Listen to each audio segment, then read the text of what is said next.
बोले उद्धव जी, जब ये युद्ध विश्राम हुआ था तब उस समय महाराज भगवान भी जा ही रहे थे। वो तो सब पांडवों ने अश्वमेध यज्ञ किया सबकी शांति के लिए, आत्मा की। उसके बाद महाराज अर्जुन जी छोड़ने चले गए भगवान को द्वारिका, और फिर अर्जुन जी आए हैं अकेले, मुंह नीचे लटका पड़ा है। युधिष्ठिर जी ने पूछा, बोले क्या हो गया, क्यों अशांत हो, क्यों रोष में हो, क्या गुरु माता के प्रति अपराध कराए हो?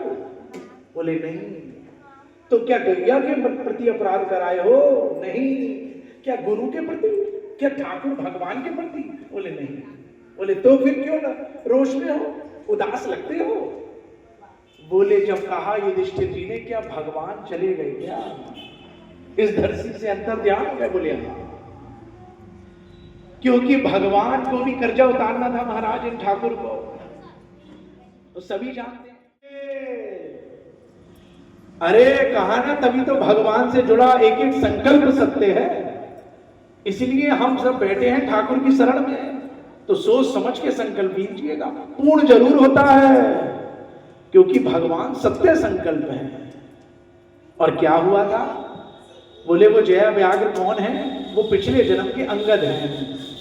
वो याद है ना राम जी की लीला, जब बाली को बाण मारा है और बाली को लेकर भगवान गोदी में बैठे हैं, और उस समय बाली के मुख की चौपाई है कि जन्म जन्म मुनि जतन करामा, अंत समय कहीं मुख राम नाम।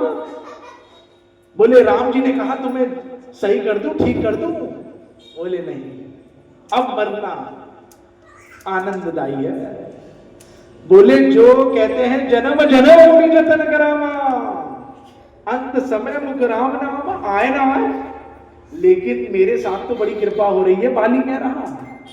बोले जिनका जीव कहता है राम नाम लेके जो मर जाएंगे, वो दुनिया में नाम अमर कर जाएंगे, फिर ना पूछो कि वो किधर जाएंगे, जिधर राम भेज देगा उधर जाएंगे। तो उस समय महाराज वो राम जी उन बाली को लेकर बैठे हैं, और बाली कह रहा है अब तो मरने में फायदा है। अरे अब ऐसा योग बने ना बने कि राम ही मुझे गोदी में लेके बैठे हैं।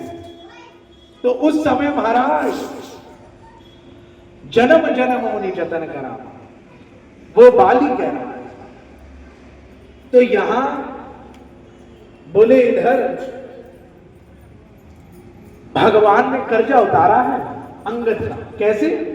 बोले बाली के पर वहीं बाली के पुत्र अंगद है, अंगद खड़े हैं, देख रहे हैं इन्होंने इनमें बाण मारा है, और मन में क्या आ गया, केवल एक सेकंड के लिए आया। बोले जिसने मेरे पिता के बाण मारा है, एक दिन ऐसा होगा कि मैं भी मारूंगा। और परिणाम क्या हुआ? भगवान बोले तथास्तु। कोई मुझे चरणों में मेरे तुलसी चढ़ाता है, कोई मेरे चरणों में फल चढ़ाता है, कोई पुष्प चढ़ाता है, और भैया अंगद तू मेरे चरणों में बाण चढ़ाना। तभी तो देखिए आप लीला बनी।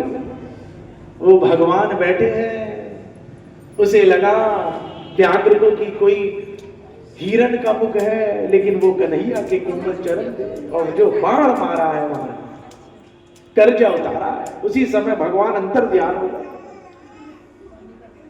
और उस समय